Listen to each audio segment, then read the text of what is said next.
In this video, I'll show you how to change the light on your Xbox Series S or X controller. So let's get started. There's two ways to do it, two places to go. So open the settings on your Xbox. Okay, settings. And from here, under general, you're gonna go where it says TV and display options. Then go down until you select night mode.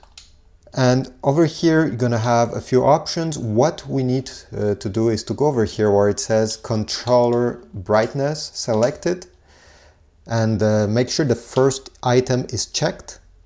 Then go down where it says default brightness, and here you can select a few different levels of brightness. By default, it's at the maximum, but you can lower it. Obviously now there's a lot of light in my room, so you won't notice, but you see I can even turn this button completely off if this annoys you for any reasons, or decide your favorite brightness level.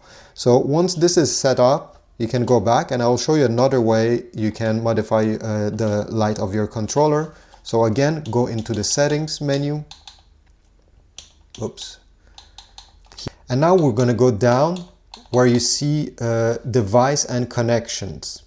Select controllers and headset.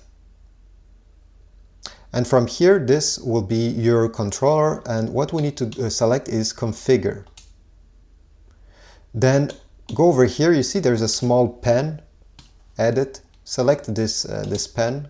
And if you have an Elite controller, this is just the regular Series S controller, but if you have the Elite controller, you'll be able over here in this menu to change the color of that button. Right now I don't have this option because this controller only has a white color light.